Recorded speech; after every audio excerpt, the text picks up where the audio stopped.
welcome everybody to Friday Live and Mail Call.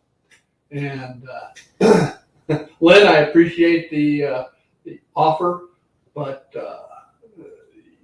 as you can see in this picture, I got tons of wire. All I need is one more, right? Just kidding. Anyway, and of course, like all things every Friday, we are live. Oklahoma, where the wind comes sweeping down the plain. And I love it. I can't help it, guys. And joining me, of course, is my sidekick, John from the Chicago and Eastern Illinois, C&EI. And he is, of course,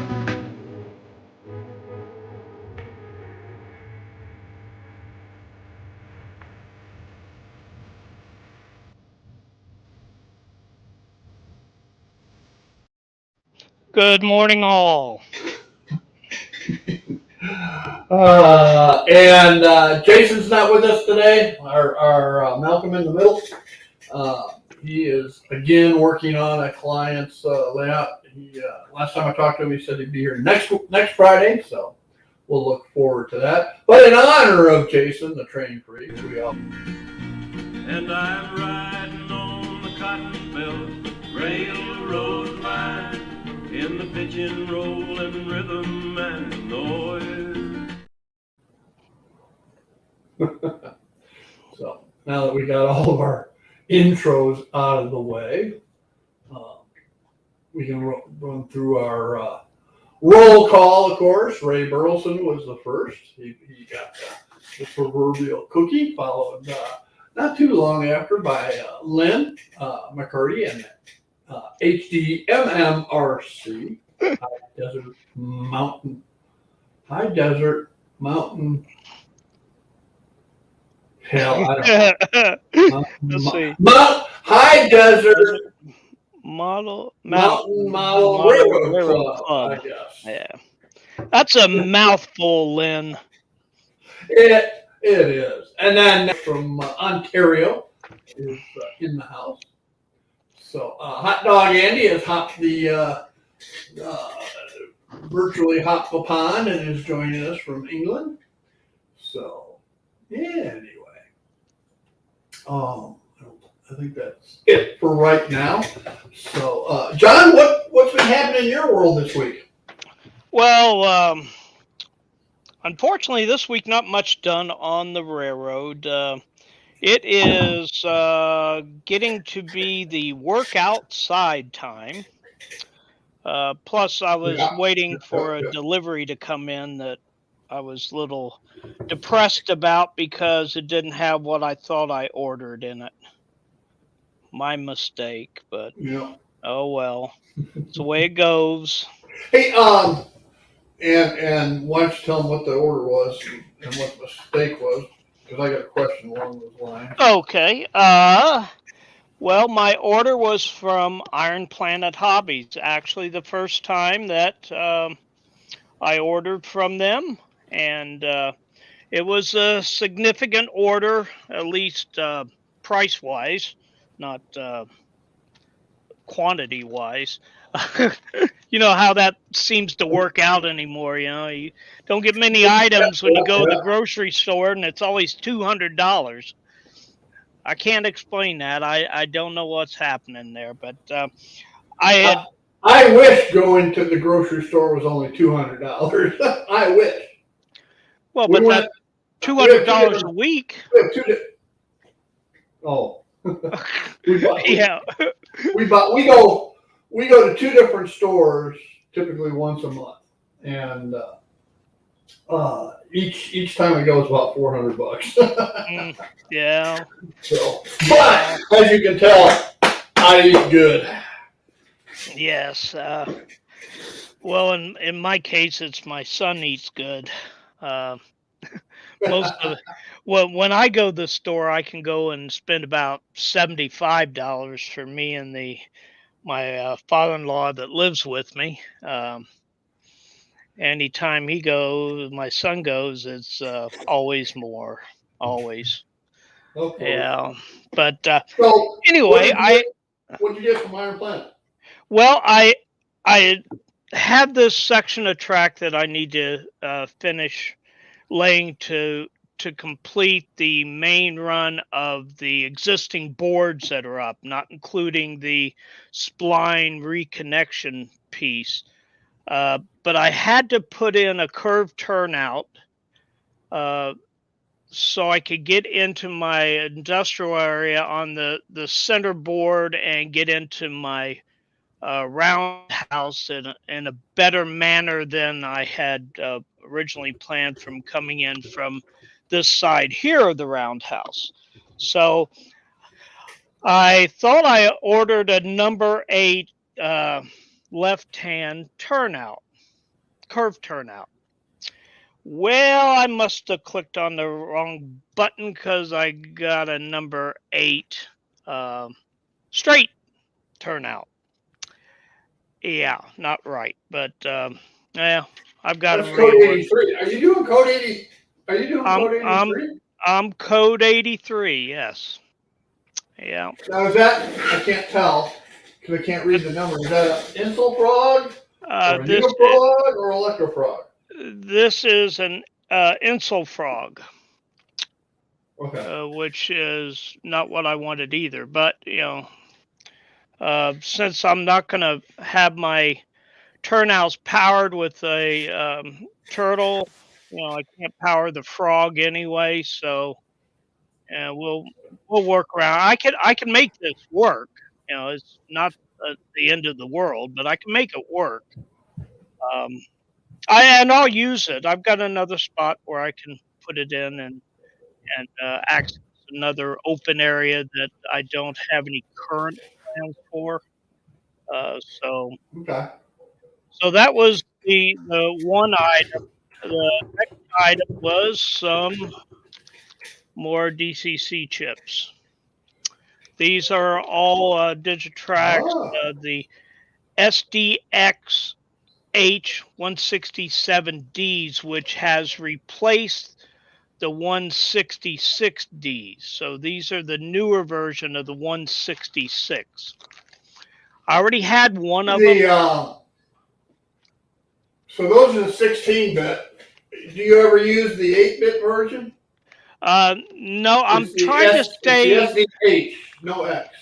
Yeah, no, I'm trying to stay consistent with my Digitrax decoders the best I can. I know I'm paying a little more for that extra that I probably will never use, but I'd rather have it in there in case I change my mind or my thought pattern of doing things. I've got. Right. I know several months ago I was talking about my old Atlas. FP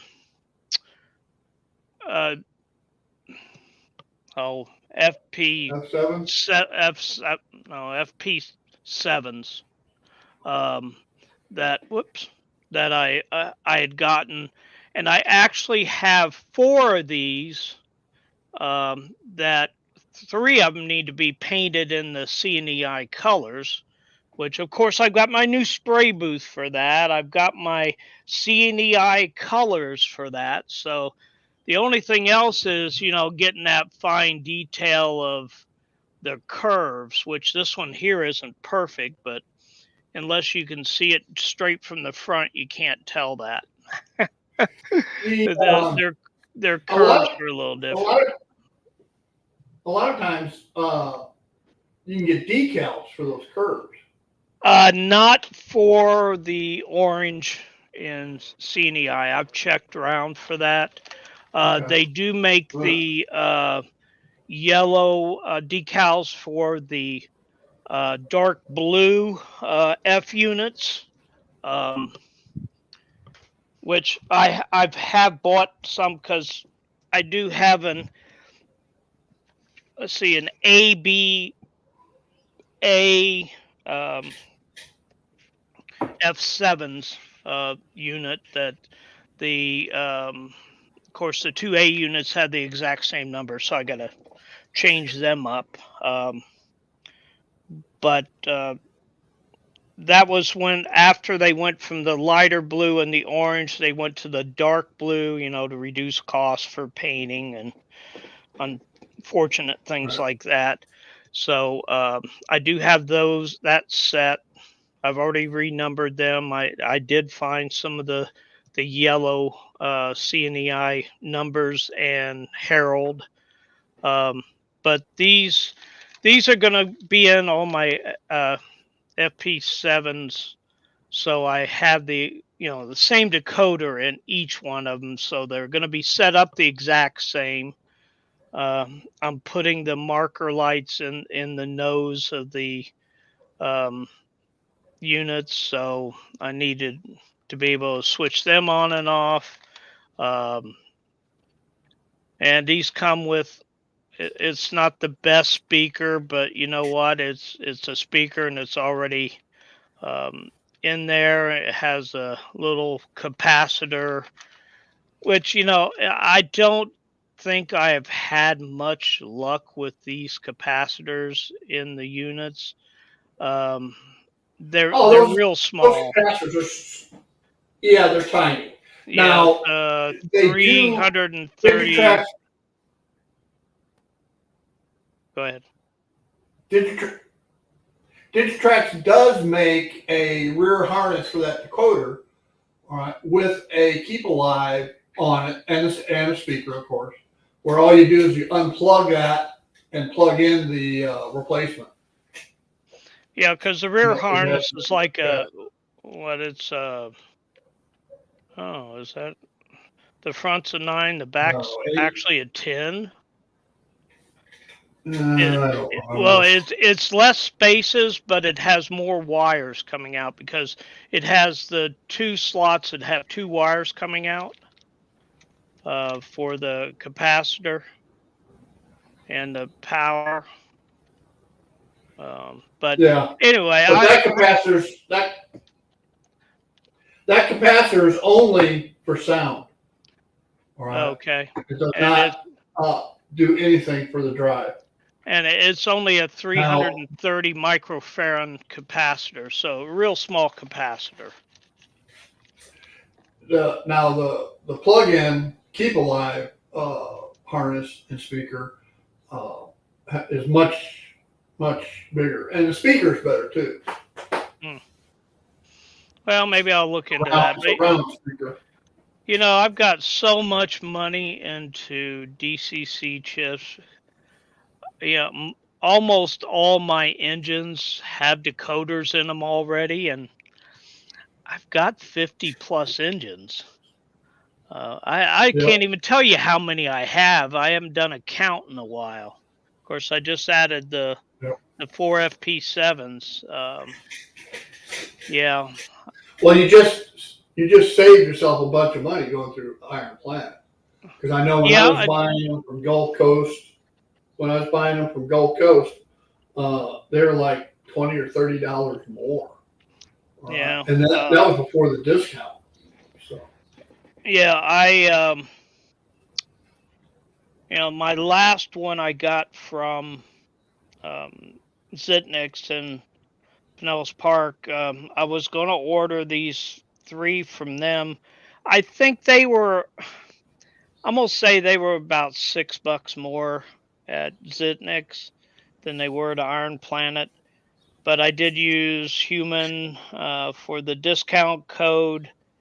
And I was looking at, we were discussing several weeks ago. I'm not sure that Human gets you free shipping. You get free shipping over $100. So I'm not.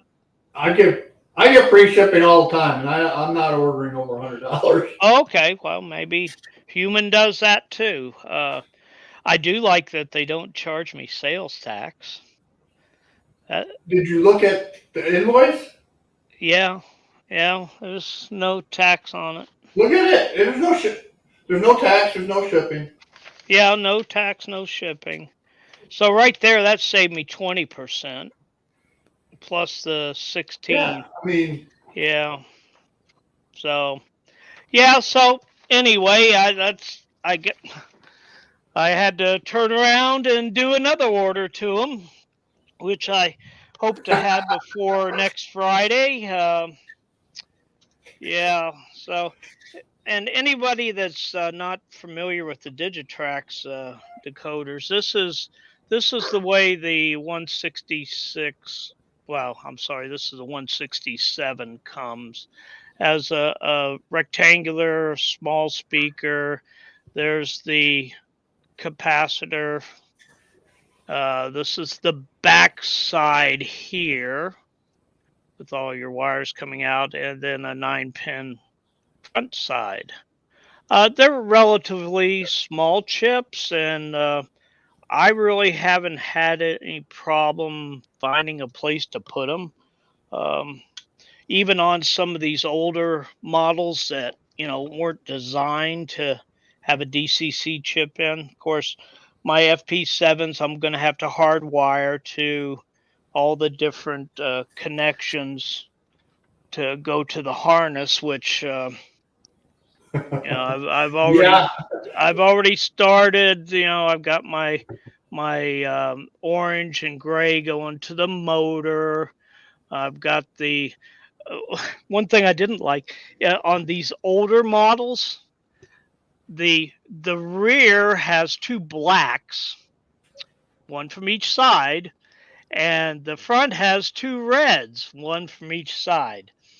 Now, I've debated on whether I'm going to go in there and actually change those wire codes, which I may anyway, because I noticed this black wire here has a little nick in it right under my finger there. So I'll probably go ahead and take these apart again. But I'll tell you what, taking these trucks off these older Atlas models, you actually pry the trucks off. They're actually hooked onto a rod in there.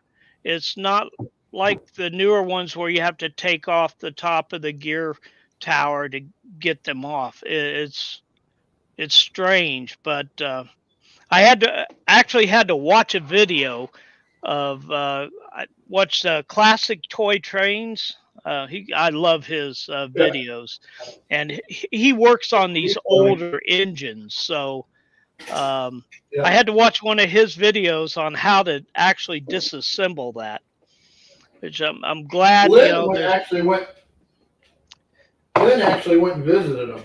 I saw that. Yeah, that was good. Real neat. I'd love to meet the guy in person.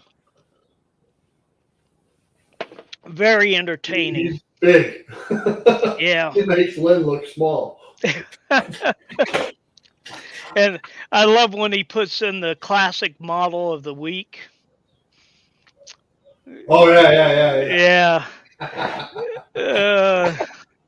The last one was Raquel Welch, and okay. It was. I knew who it was.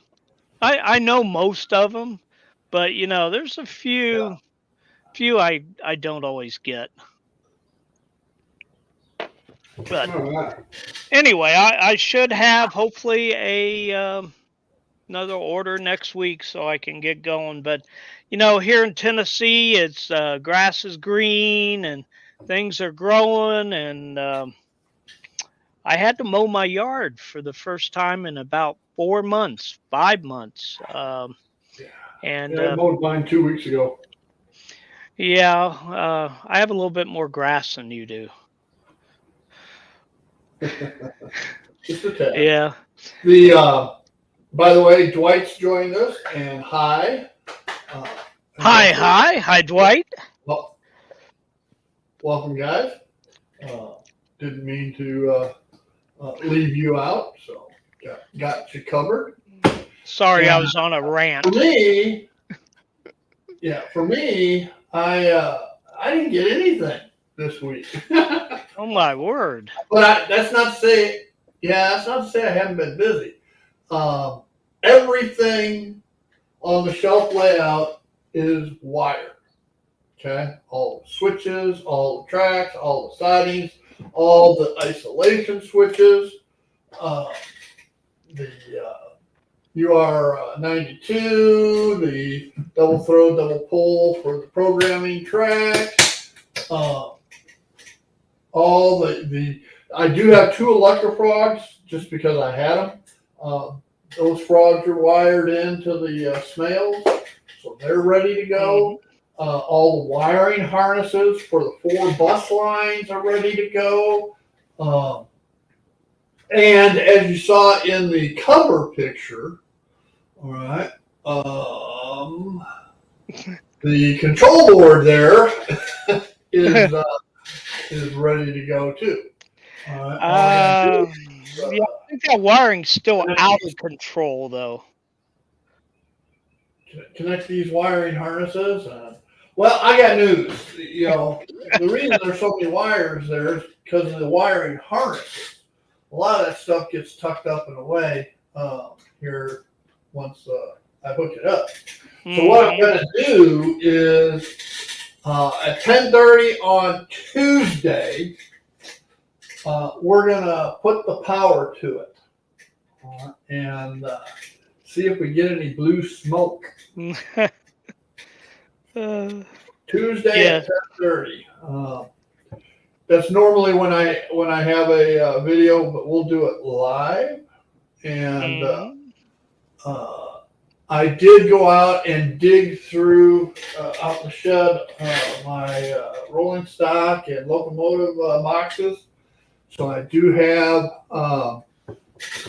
my E7 with a coach car to replicate a power car commuter train, and the Rock Island bi-level commuter, which I have to repaint and decal into the CB&Q. So, but those will be my test trains. That will be the train that is on the Motorman. All right, and they'll just go back and forth all the time, and just so I have something running. And so, you know, my goal was to have the layout running by April 1st. So I think I'm going to be a week ahead of schedule. As long as it's not a Tuesday smoke day like Lynn's stating there. Yeah.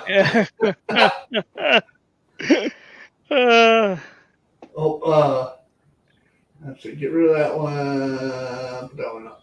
And hi. By the way, they do make tiny decoders for N-Scale. And I've used those little Digitrax decoders in some of my small switchers. So, HO switchers. So yes, they do. Beneficial. So hopefully it is not a smoke day, but it might be entertaining. And probably need to go out and buy a fire extinguisher before I do have the Motorman sensors wired in as well. That's what this panel here is. That's the Motorman. And it's all wired up, ready to go. I do have to put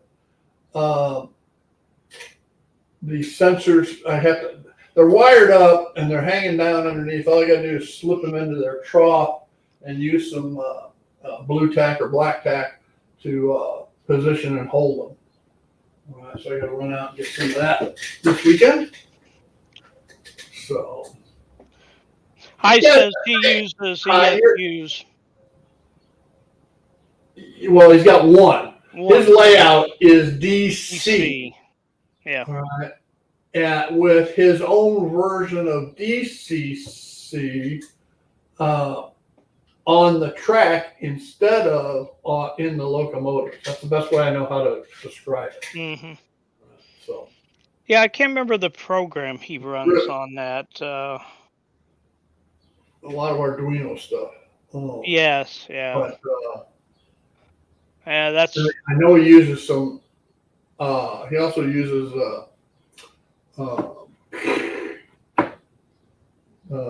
JMRI. at least for his lighting, I know of. So I don't know how much more involved it is. But anyway, once I get all this hooked up, then I'm not saying it's going to run, because then I got to get JMRI hooked in and programmed. Because although I have the switch machines all programmed, I don't have them in JMRI yet. I don't have my panels made up in JMRI yet. So there's still a lot to do on it. So, but that's here nor there. We will get to that. And Steve, question for you. I can't remember when you had your old layout. Do you draw the layout in JMRI, or do you bring it in? Yeah, in Panel Pro. Okay, in Panel Pro. I did it in Panel Pro. Okay. Because my Atlas software that I used doesn't do that kind of thing. Now I do have AnyRail, and I believe you can take AnyRail and import it into JMRI. But I think for this size layout, it'll just be easy enough to put my panel together and go with that. Okay. Yeah, Heis says he uses his JMRI for turnouts, lighting controls, and the program he uses is DCC EX system, which I think runs through the Arduinos, if I'm not mistaken. Raspberry, or on a Raspberry Pi, I'm not sure. Yeah, something like that. That's far beyond me. Yeah. Yep. Yeah. It's fascinating to actually watch Hai do all the things that he does, and in the way that he does it, because that's way beyond my abilities. Yes, mine too.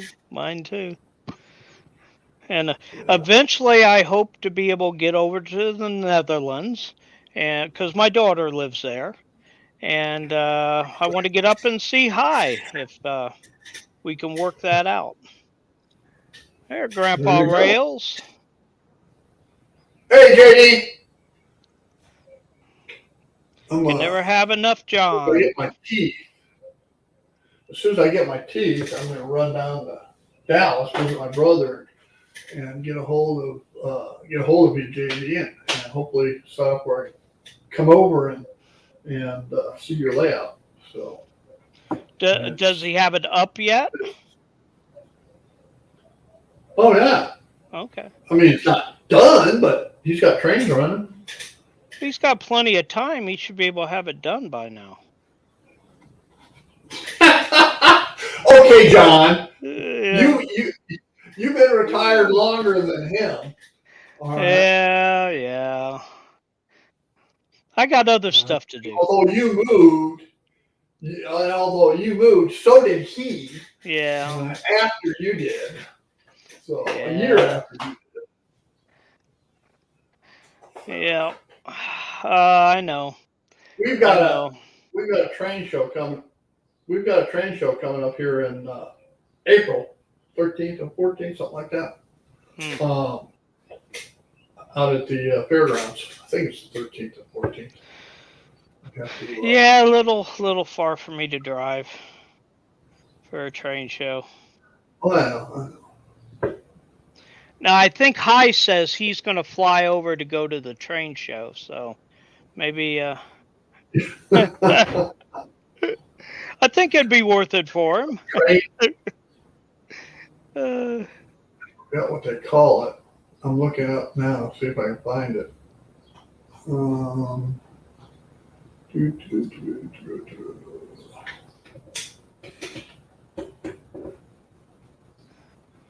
It's Train Festival,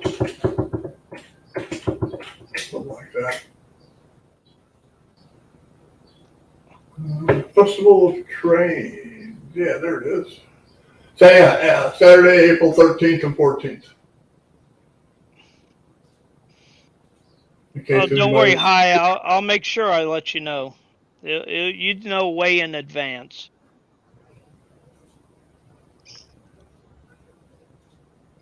Do, do, do, do. I still haven't got my passport yet. My daughter keeps getting on me about getting my passport. Here, that can take up to Oh, 6 months. Or can I just come in illegally like they do in the United States? And, Yeah, maybe I could get that food gets stamps and all that stuff over there. Get some housing. Do they give away free cell phones also? you. Yeah, free medical. Yeah.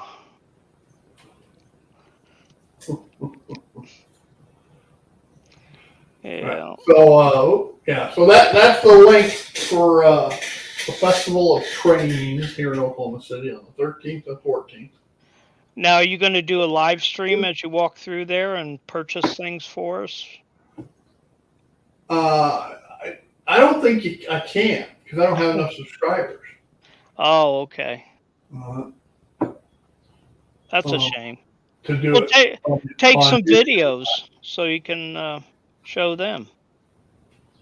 I get busy looking for stuff, and I may take a picture here or there, but rarely do I have time to do videos.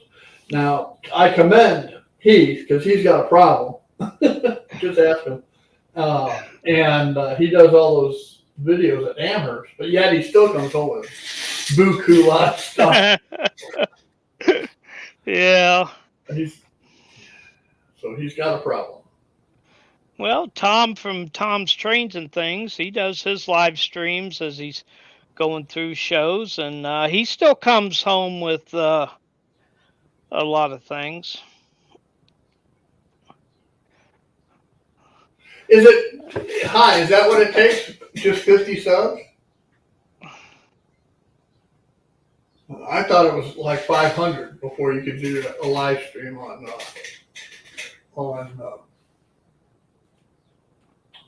YouTube. I'm not sure myself. I'll give it a try. Yeah, that'd be neat because there may be some stuff there for me you can pick up for me.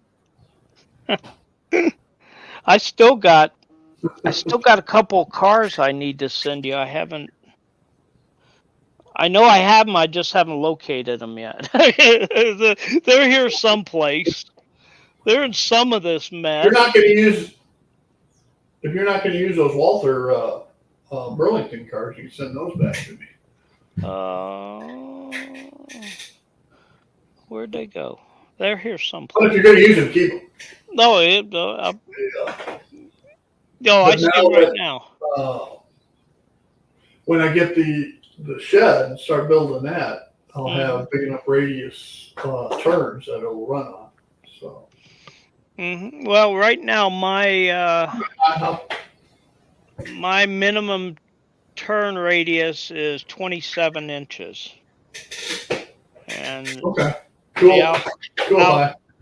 The outside one is 30 inches. So I'm hoping my 210-2 goes around that 27 inch with no problem. It the 24 inch radius. Proto? Is it a Proto?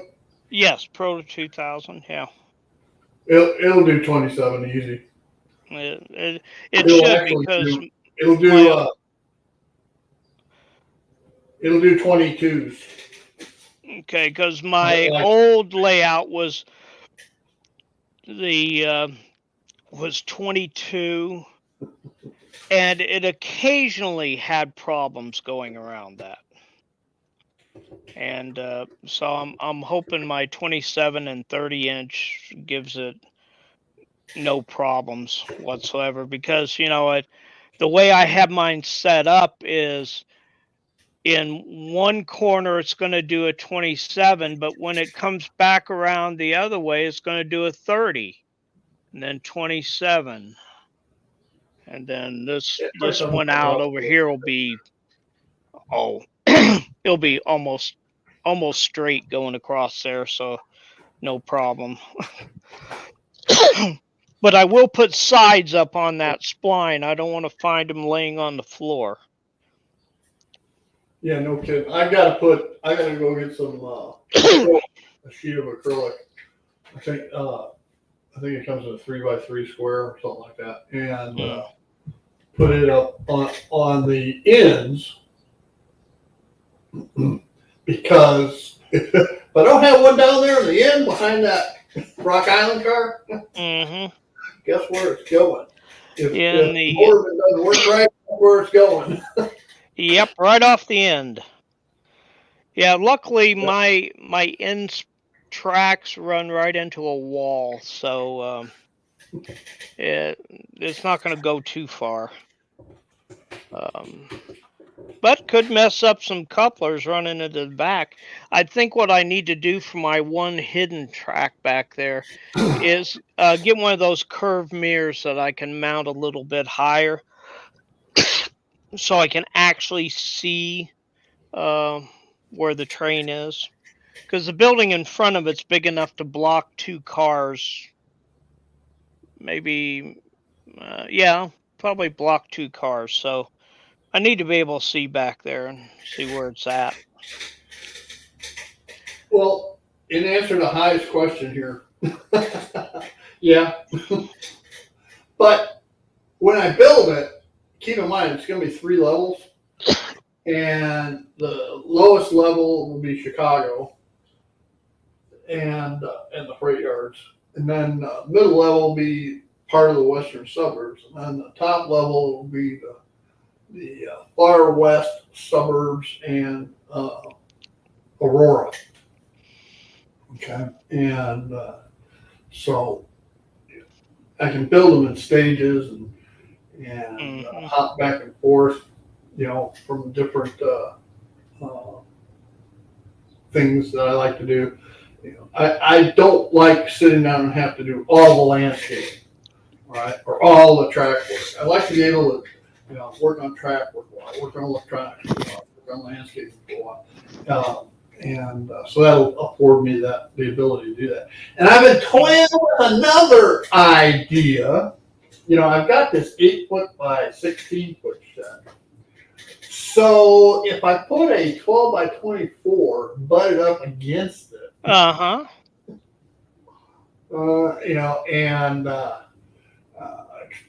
I think I could probably get it sealed. I'm sure. Yeah. Or even if there's a separation, I can make a tunnel through 2 tunnels, or actually there'll only be 1 tunnel, because the way the layout will be, it's 3-track main line, 1 track going each direction, and then the center is the Zephyr and fast freight track, which is bi-directional. So, and then have a big staging yard in the old shed. I don't know what I'd do. Probably. Yeah. And I thought about doing the same thing. Right now, I've got a 14 by 16 shed out there that's mainly storage, and my son parks his motorcycle. The real challenge would be climate control. Yeah. Because a split air wouldn't be able to do both. No, you'd probably need 2. And then the electric running of electricity just doubled or tripled in cost. So we'll see. Yeah. Well, it's just an idea. Well, I would think, Steve, if you would set up the old shed track-wise with, large enough gaps in the rail to where you could have your expansion and contraction, it may not have to be climate controlled unless you're going to, leave trains in there, especially in the if it was, they'd have to be left in there. If it's a staging yard, that's what. Well, definition, that's what you do. So. That's true. But yeah, if I just had a staging yard with a reverse loop at the end in Mm-hmm. that shed. I still have room for storage of other stuff, so I don't know. We'll see. We'll see. So, Well, Yeah. I'd really thought Vertical. about just expanding my current shed and, attaching to it, but try to keep it at the same level. I don't think there'd be any problem with being able to connect the two and seal them. Main thing would be to make sure your roof panels seal well over that gap in between. Well, here's the deal. You're dealing with two different roofs, all right, and widths of roof. So your angle on the roofs would be different. One is 12 foot wide, and one's 8 foot wide. All right, so there's going to be an offset on the roof. Well, see, And again, this is the I'd make way mine the they- same width, so I wouldn't have to Well, do then- the roof any different. then yours wouldn't work for what I want to do. Because 8 foot wide is not wide. If 8 foot wide worked, I'd build right now. Okay? But it can't get the layout I want with two helixes, two Mhm. half helixes, and room to walk down the far side. There's Yeah. if I got a 3 foot shelf layout, all right, a 3 foot aisleway, all right, that only leaves 2 feet. You can't Yeah. put a helix in 2 feet, right? No. And then go helix in 2 feet. Well, So- you could if you were Anyway, doing in. So that doesn't work. That idea, throw that idea out, Dan. It won't work. Yes. Okay.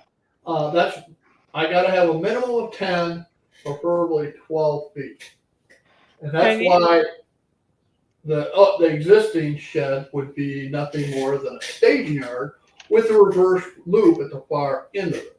Hmm. In answer to JD's question, if you had a 12, picture this, JD, a 12 by 24 shed, okay, where it's a folded dog bone. Put a door basically in the middle of one of the long walls, and then you fold a dog bone around each side. Then one side has a helix that goes. Let's say the right side has a helix that goes from the lowest level to the second, and the left side has a helix that goes from the second to the third. Then above the right side helix is a reverse loop, and likewise below the left side helix is a reverse loop. Hmm. So you can have continually running trains going from Chicago to Aurora and Aurora back to Chicago. And would it be with double no main other- line? Be triple main line. Triple main line. Okay. It's the racetrack, Okay. which is a prototype. Okay. It's got eastbound, westbound, and the Zephyr, what they call the Zephyr track down the center. Mm. And it used to be called the Zephyr track. I don't know what they call it now, but anyway, just like this layout above has, it's the same thing. It's 3-track main line with siding Hmm. off of each side. So basically, I want a double wide garage. Hey.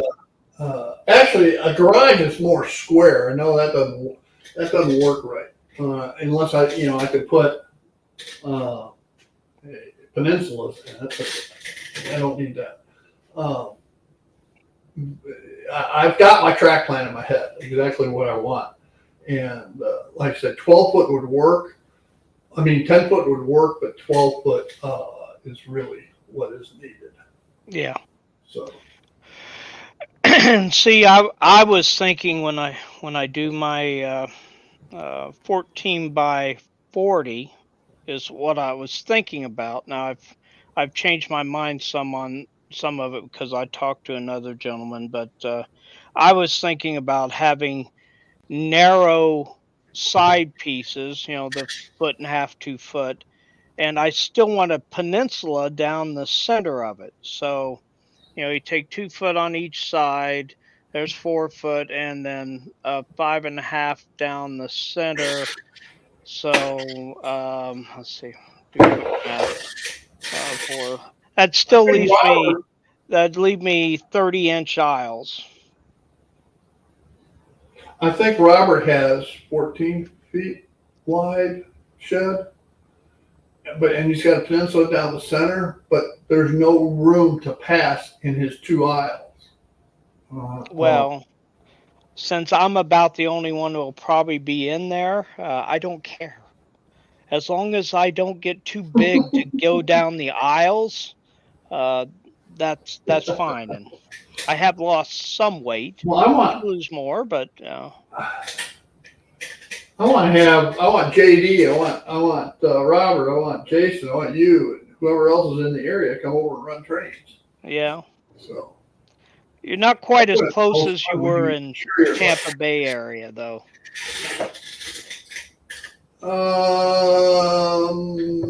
Well, in the same distance to my son, maybe a half an hour closer. So.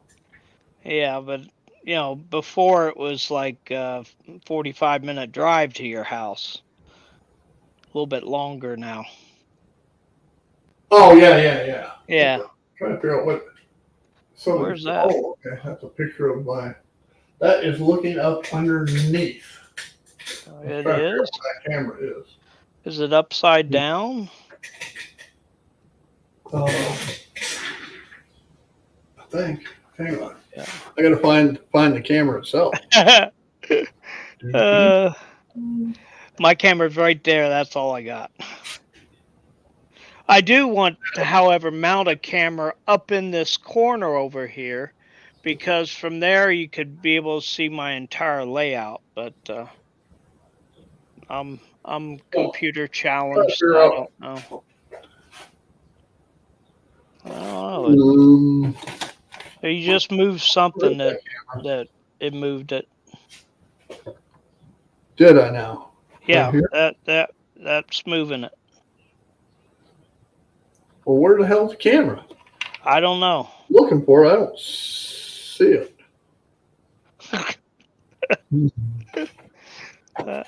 I don't know, Steve. All I can see is it's got a barcode there, and then it's a gray corner, looks like plastic. Yeah. Well.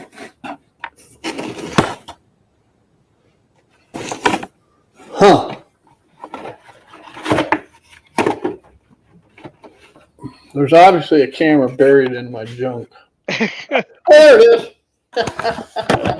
All right, we found the camera. There we go. All right. Yeah, JD, 32 inches is good enough. 30 inches for me would work also. I can't remember what I got right here. Of course, this room is 16 foot wide. Where did I put my measuring tape? I don't know where. And it's camouflage. Oh, here's one. I got a camouflage measuring tape and I can never find it.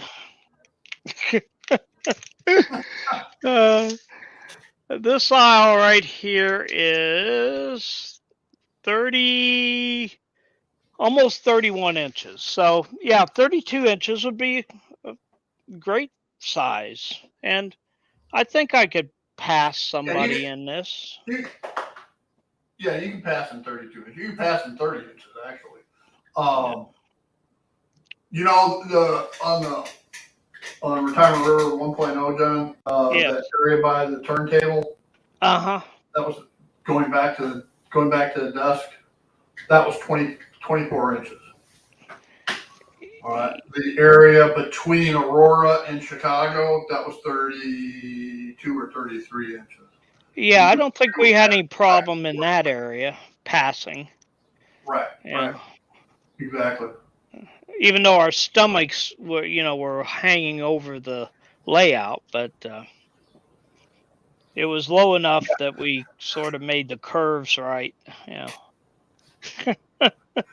Floyd likes my Rock Island car. Well, Mm. take a good look at it, Floyd, because it's not going to be Rock Island very long. It's going to be Burlington. Yeah. Yeah, I've got a bunch of the old passenger cars I gotta redo, but at least they're green, and some of the older ones that were green with the yellow CNEI on it. So I'll be able to do those. I've actually got the decals for them. My Railroad Society was selling them. Um, and I bought Other a than bunch other of than white other than white lettering, I make my own decals. them. Yeah, that's But there's the big lesson there is you got to seal them after you print them. and how did you find that out? Well, the first time I printed my own decal, I printed them out on decal paper Uh-huh. and what I wanted, and I mean they look good on paper. And then I cut them out. And I went to apply them. All of a sudden, the ink just went. What the hell? Uh-huh. I went back and I read the big bold letters on the instructions that say, make sure you seal after printing. Yeah. Once I did that, I never had another problem. So Well, and like I was saying, for my load of CNEI gondolas, which every one of them but a few are the 82005. Must have 25 of these, maybe even 30 of them. I get them real cheap on eBay, and I find them in train shows every once in a while. But they have white letters, and also they're pretty small. I'm sorry, numbers, and they're pretty small numbers. Well, I've been thinking about, they're white. Well, I can't print white. So I was going to take the decal. you can, but not with a typical printer. Right, and that's all I have. But what I was going to do is, I've got some decal paper that is a white background, not the clear, but the white background. And I thought about going into an Excel program and doing the boxes, having the letters white and the background black, and printing them out that way. So printer won't print white, but the background's white on the decal paper. So all it'll print is the black box around it with the numbers in the center that aren't printed, but it's a white background. So then you just cut them out and spray them, of course, and then put them on. And it'd be quicker than trying to do individual numbers. So that's my thought pattern. And then I just, I can, if the black isn't quite the right black for it, okay, they painted over the numbers and redid the numbers, so that's why the black on the decal is either crisper black or a grayer black than what the car is. That's my thought pattern on that.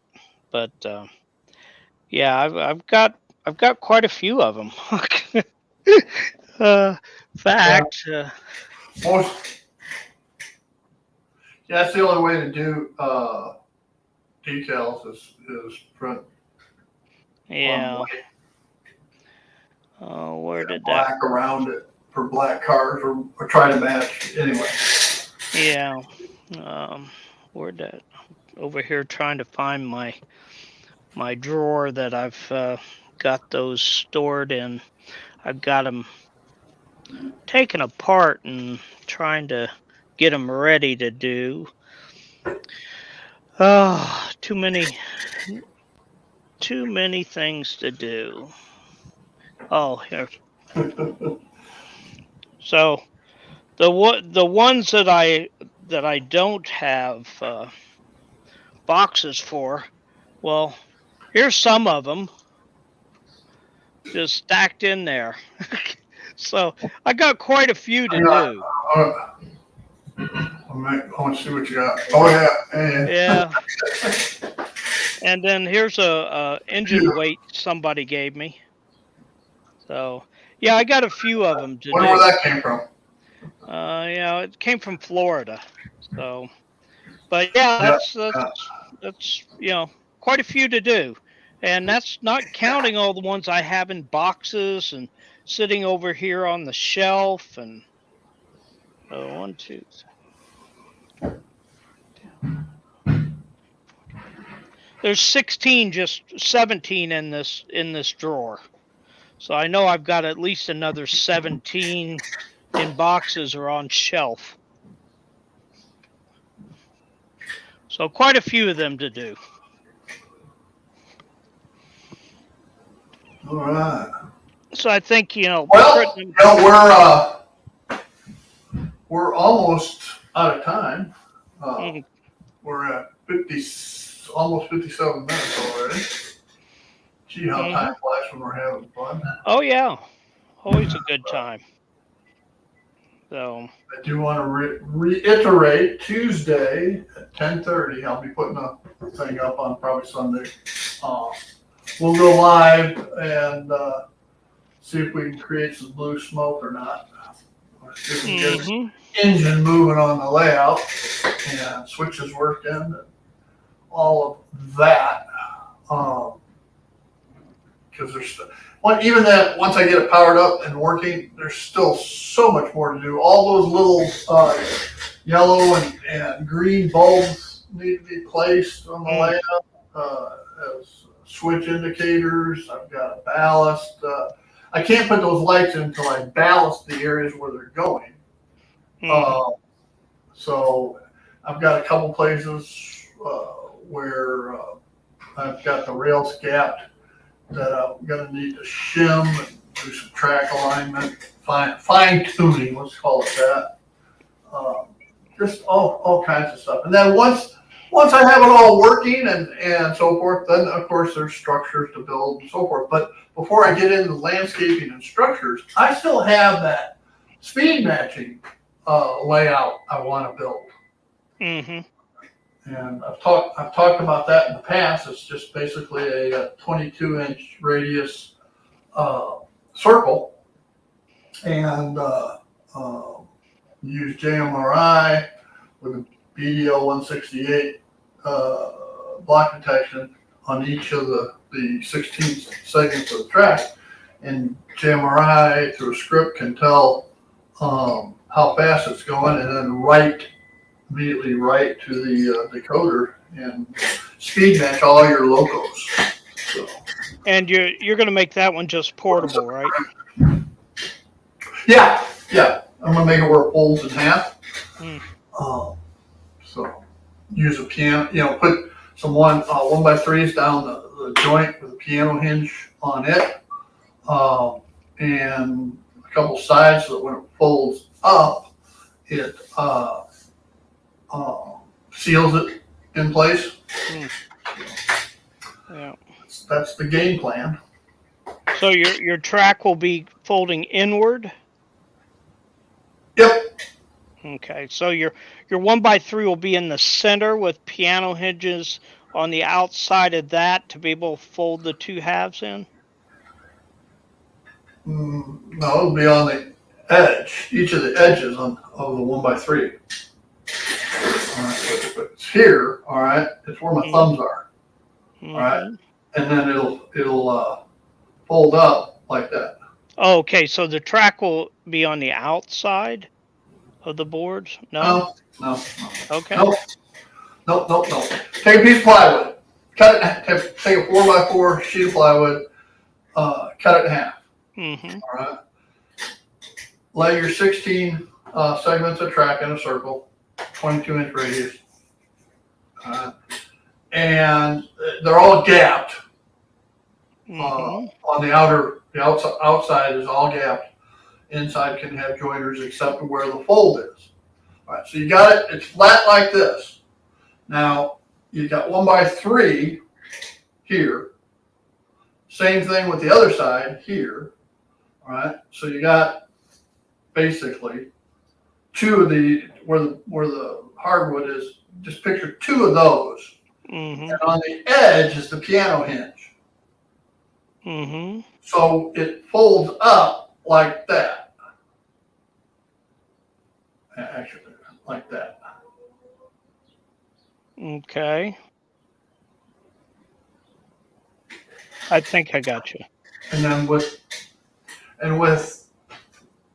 hardboard on the outside, all the way around, all right, it seals it up. So, and then you put a handle on it, and weight, or two handles, one at each end, and you double grip it and carry it. Okay.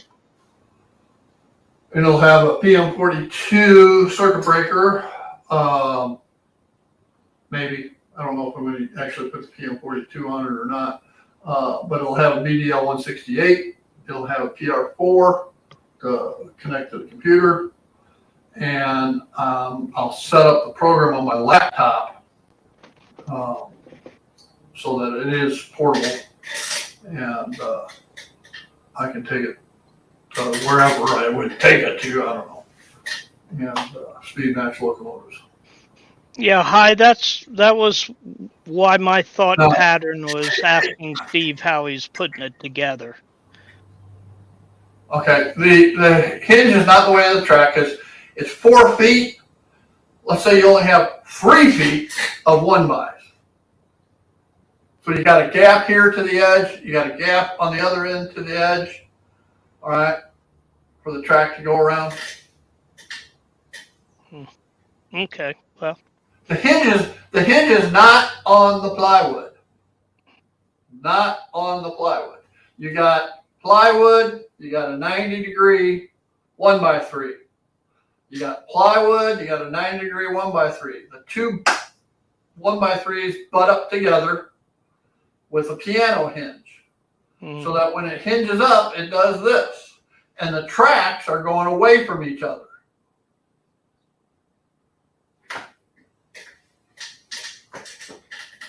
So, Yeah. Okay. I'm still not getting it, but that's okay. If it works for you, it works for you. That's because you're an engineer. Yeah. Send me a drawing of it. Go to the North Raleigh Model Railroad Club website. The article is there, and it shows it all. It's easier than me trying to do another drawing when it's already done. Okay. There. Let me see if I can. Hi, Randall. Let's go here. Hey, Randall. Oh, house maybe? No. Nope.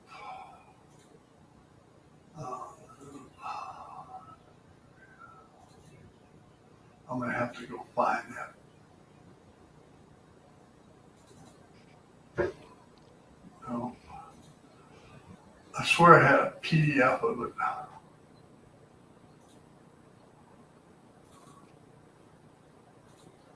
Well, maybe that's something you can have ready for next week's show. Because I'm really interested in that.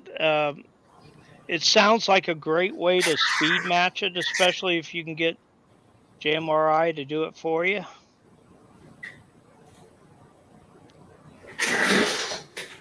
Of course, with all the connections and things, it may not be cheap to make. And all the sensors you need. I've got everything. I've already spent all the money. Oh, okay.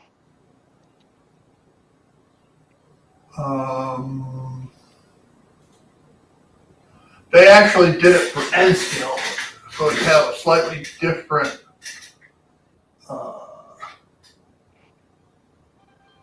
T-Track.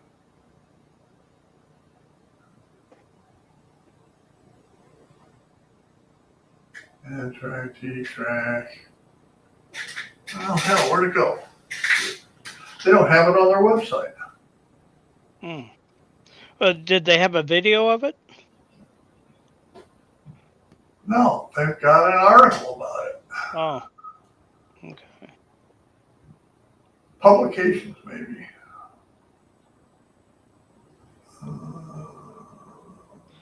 Hey, Dwight's here too. Just saw his text come in. How's it going today, Dwight?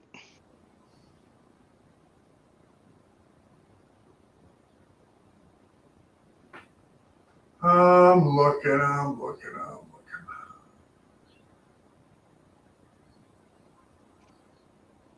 Yeah, because the way I've done the speed matching on my engines that are run together, Oh, here I it is. just had them running on the around the track and seeing how one progresses or falls behind the other, and then doing adjustments there. So it's kind of hit or miss on if you get it right or not. But mine that I have speed matched have done pretty good.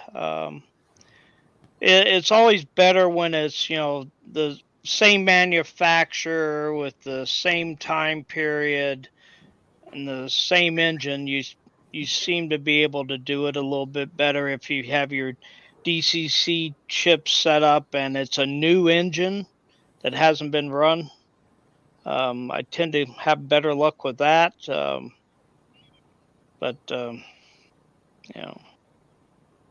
I'm always open to having a better way of doing things. I know at my old club they did have a speed matching setup that I never got the chance to use because we closed too short after I became a member. So we're still looking for a site also. So I'm still looking for this. and I heard from my friend Barry, who's over in Johnson City, Tennessee. He used to work down at Zitnick's Model Railroad Club. I mean, Zitnick's models trains. Their club over in Johnson City ran into the exact same thing my club ran into. The owner of the building decided they were going to kick them out and turn it into something else. So they're looking for a new spot too. Yeah, that's not an uncommon thing to happen. Yeah. I'm still looking.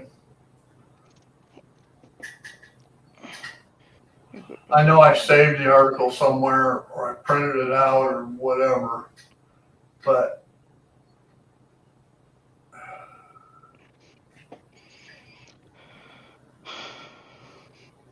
Randall, I'm not sure how well they would play together, but you never know.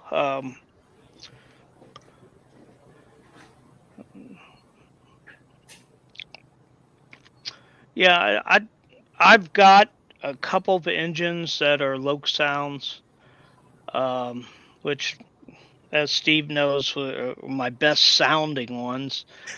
But I can't program them. I don't have the ESU programmer. Originally, I had to. Actually, I went down to Gulf Coast Model Railroad to have. I can't even remember his name now. They went ahead and programmed the club in it, or the numbers in them for me. Didn't charge me a thing either. Said, here, just if you buy a lot from here, we'll take care of that.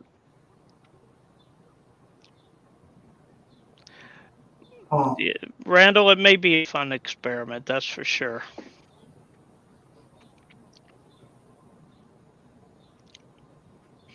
I've tried to stick to certain DCC chips. I would say the majority of mine are Digitrax. I do have some Tsunamis, and then I've got the old MCR ones that are put out now by X. Oh, what is that name of that company? They're real cheap. And I've got a lot of them in my steam engines that I have so many of because I can't afford to put in Digitrax, or definitely not put in Tsunami 2s or ESU Loke Sounds. But Well, I'll have to look for it. yeah, I've got that'd the be printout, interesting. and now I can't find the damn thing. Of course, not when you want Oh, to find it. I know I covered it. I know I covered it previously, but it uses JMRI, and JMRI has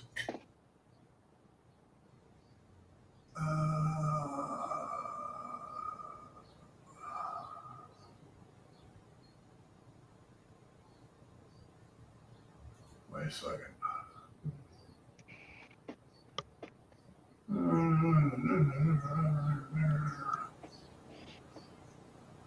Speed matching theory, speed matching operation. Here it is.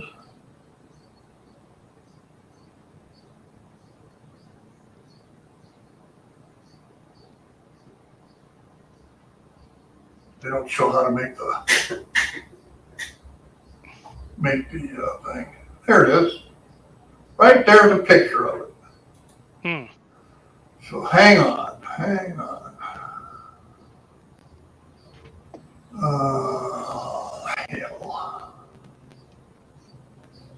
How come it won't let me?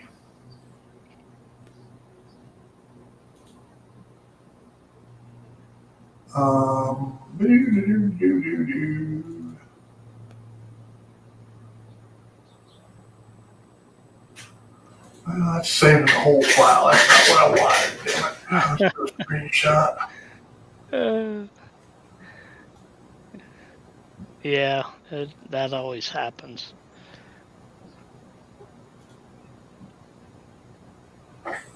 Oh, hang on, I've got it now.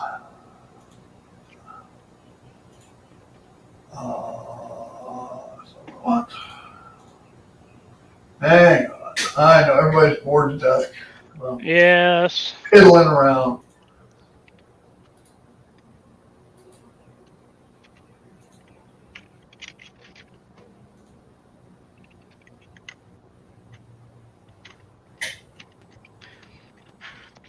Oh, and Steve, with my hot wire cutter, I can now easily make the coal loads. All right. Oh, yeah, here we go.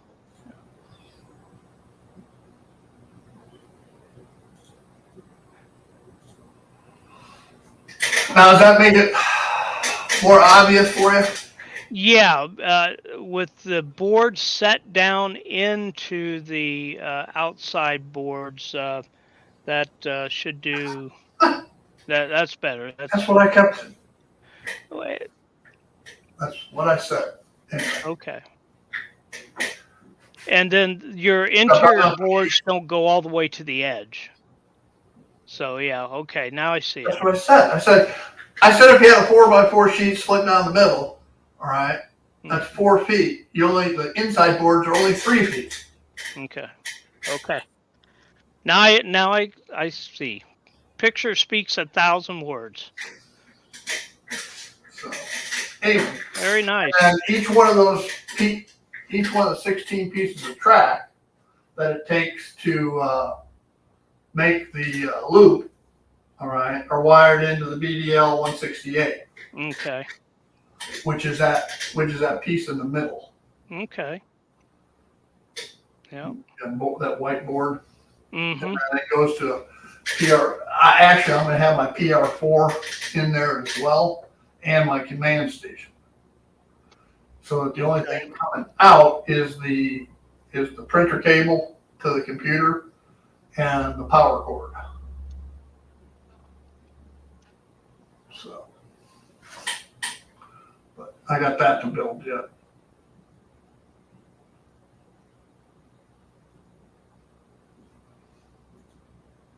And for those that want, this is a different club. The original one I had was from North Raleigh. This is a different club doing the same thing. Okay. Here's the link.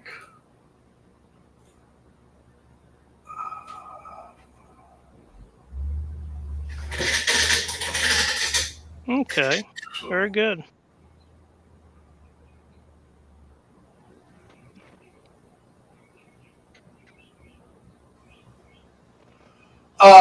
Randall, I don't know if they play well together out of the box, but after you, if you speed match them, they play very well together.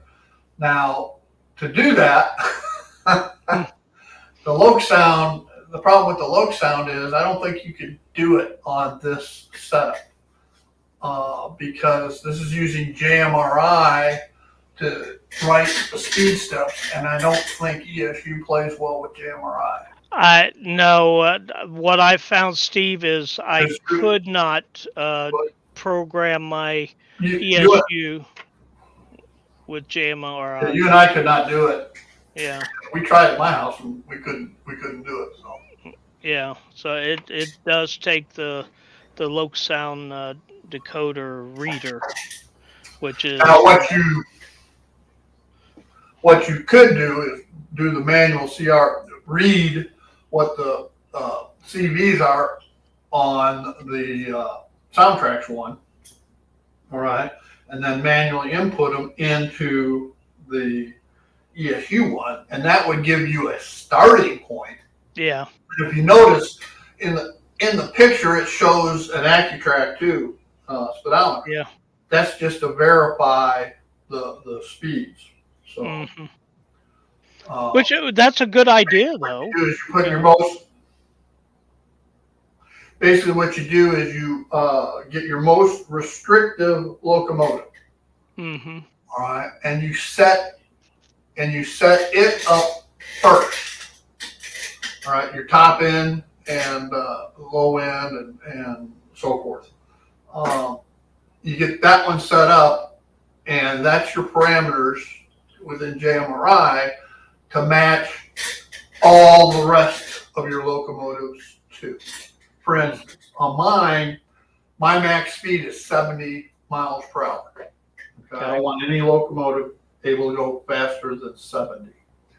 All right? Because let's face it, they don't go faster than 70. Yeah. American locomotives don't. Even on the open, I mean, there were locomotives that set records over 100. Okay, but that's not what they operate at. So, like on the Zephyr track, the trains only operate at 55, 50 to 55. Fast freights were 45. So, having a top end of 70 just gives you a little extra oomph. Yeah. And who's Yeah. calling now? Stan Likely. Send that one to voicemail. Yeah. But Anyway, well, Steve, I'm we going to are have to way, leave. way Yeah. I past. Well, I was was going going to to say, say. we're way past where we should be. So, Mhm. let me just switch back here.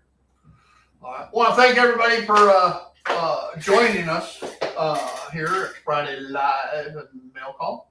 And remember, Tuesday, 10:30, excuse me, I'll be going live again. John is tentatively set to join me. And we'll see if I create any blue smoke or not. It should prove to be entertaining and possibly frustrating. So, with that, again, thanks everybody, and you all have a great day. Bye now. Have a great day.